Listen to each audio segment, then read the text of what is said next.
All right, so I'm gonna do something else with this guy. I think it needs a little love. I'm thinking about doing some of this chameleon flake in the background. I want to draw attention to him, but you know what I think I'm gonna do?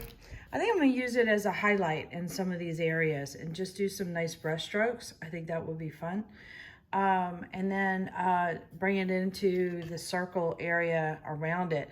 So it'll be in this part and in that part. So I've got some foam brushes. I've got a wide one and I've got some a skinny one because I want it to have a brushy kind of look to it, but I don't want to destroy my brushes. Because what I'm going to use is this Mona Lisa adhesive. And by the way, this stuff gets pretty sticky, and I found out that when if you ever travel with it, like to go over to a friend's house to, or hang out with your artist buddies, press and seal, I recommend it. You just wrap the thing up and you're good to go, and it won't get, any kind of sticky outside anything, or even just storing it if you're having issues with it. This is a great way to deal with this. But this is the chameleon flake I'm going to be using. This is Color Obsession, and it's gold green and green jasper. But I think those colors will do just fine. All right, let me get set up.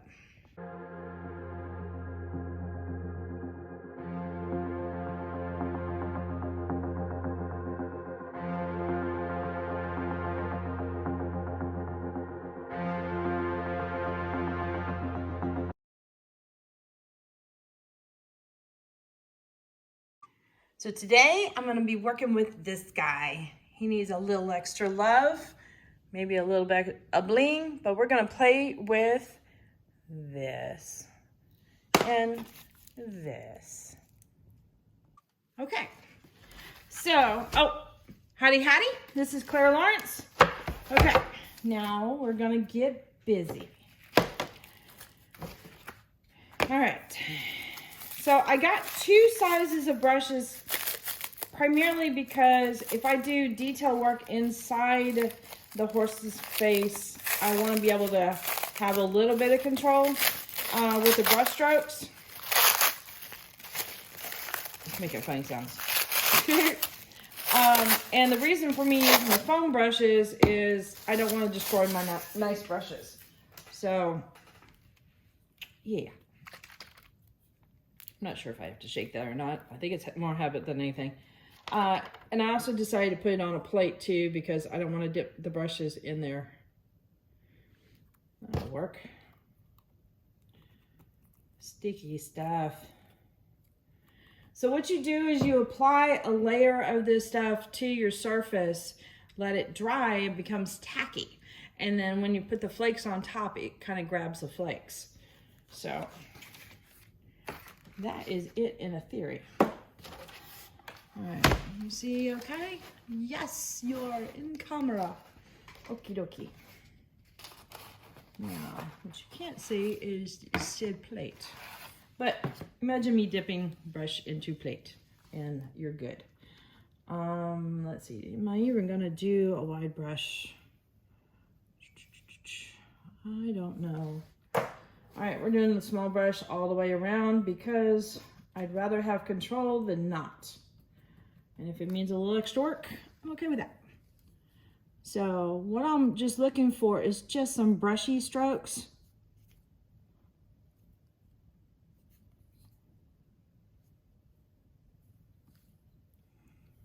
Around.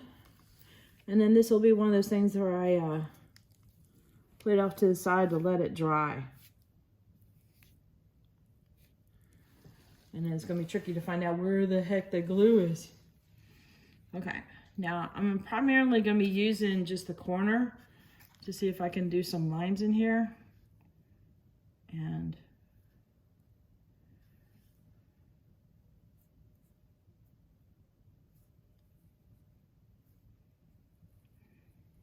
working with what would be highlights for the sun on the structure of his face.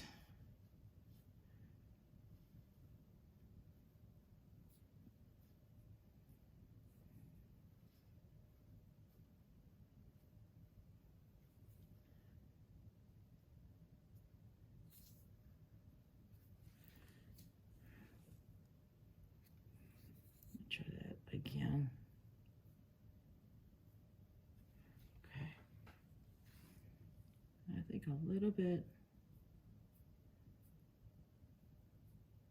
up there will work, and then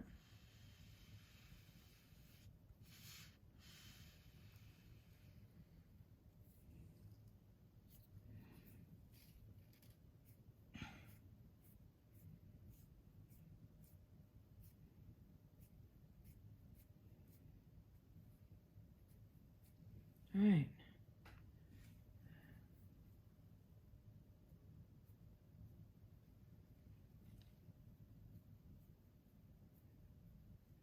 I'm just going in and adding a little bit more of the brushy kind of look to it. This before it got a little on the thick side, so that should do well.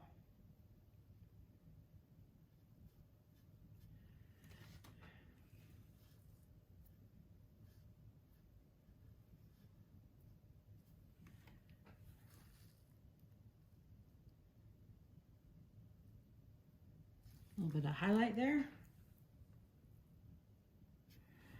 And then I will leave that to it to let it dry. That simple.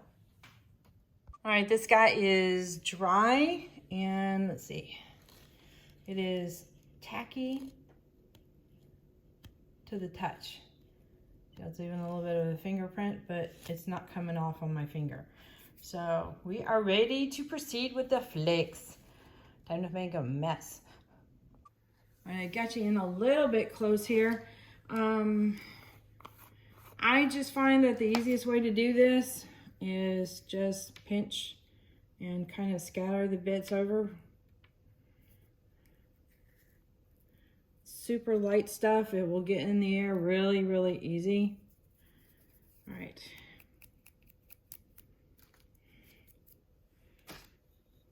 And then what I have that I use, I'm gonna have fairy magic all over me. It's just a basic pouncer brush. This is a makeup brush. I have tried a bunch of different things. This works well for me. I'm just moving the product around on top of the tray. And just to get it to start to adhere to the areas.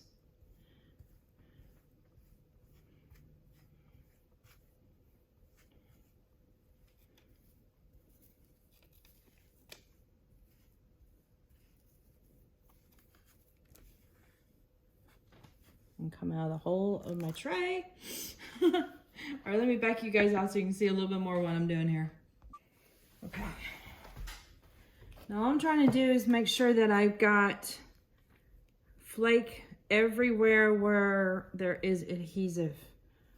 And then anything that is loose gets moved to an area that doesn't have flake on there.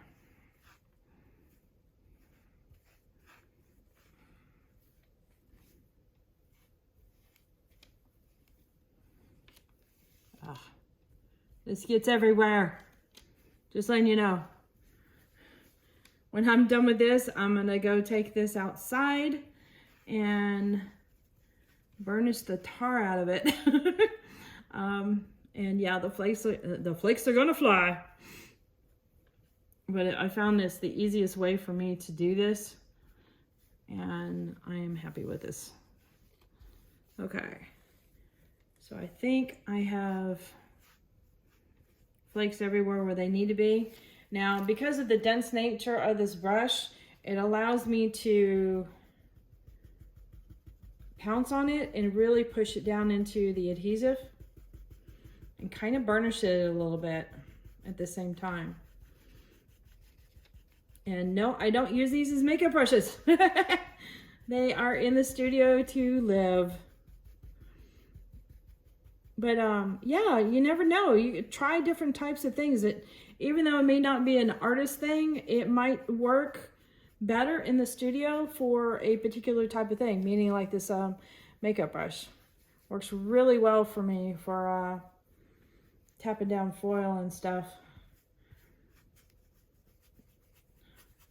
Looks like a fairy wonderland over here. All the sparkles in the air.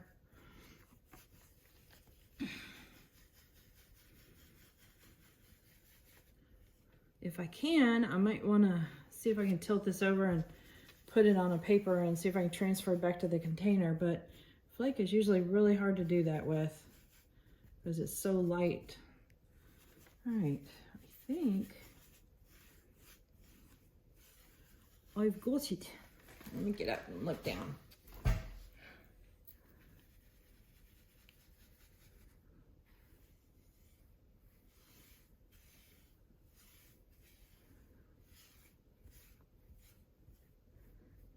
I'm just going to kind of push this out of the hole of the tray.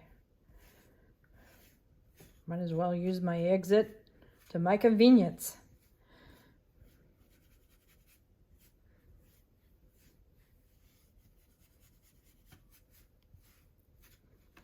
Okay, look at the brush. It's so pretty. It's kind of a sideways view.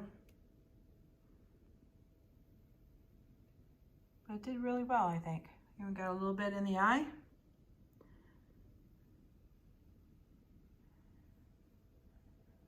Neck muscles. And then around the rim. Cool. All right, I'm gonna go take this outside and just brush it off really, really well and get rid of the extra flakes. And then we're on to the next step. All right, this guy's all burnished up really good. I got rid of all the extra flakes. I did get some adhesive on the side with some flakes, and I actually just put a little bit of alcohol, 91% alcohol, on a paper towel, and it came right up. So no worries there if I get it somewhere where I don't want it. But I do want to show you something else here. So you see how the chameleon is really, really prominent there? Well, if you look over top, directly over top, you can still see the resin detail underneath, like this big blue swoosh here. So it doesn't take away from the pour too bad, but when you change it at an angle, it really pops.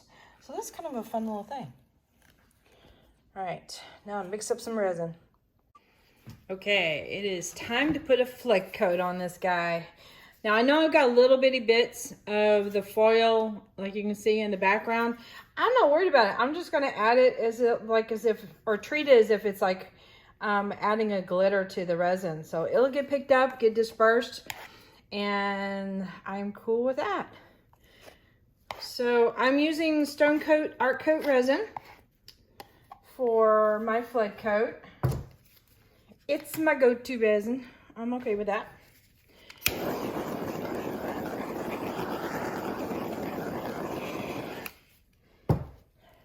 Let's see.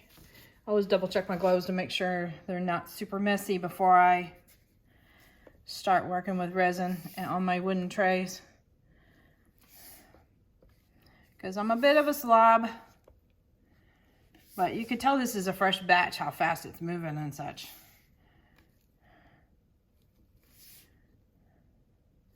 All my trays on the top coat are always a flood coat with no colorants in there whatsoever to make it as food safe as possible in case somebody uses it for serving food. I wouldn't recommend eating off of it, but it's okay for serving food on it. In other words, don't use it like a plate. Let's see, is everything coated? Yep. All right, I'm gonna add a little bit more. It looks like it's a little on the thin side. So if you get pits in your resin, sometimes it may be because you don't have enough resin on there. So keep that in mind. And a torch is kind of the best way to get rid of bubbles. My poor little dragon torch died. I'm sad. And then whatever they're using to replace them with, they ain't working so well. So I am using this guy now. All right, now we'll hit this in the next 30 minutes with a little bit of heat, and we are ready to go. So all shiny and done. Super happy with the way this guy turned out.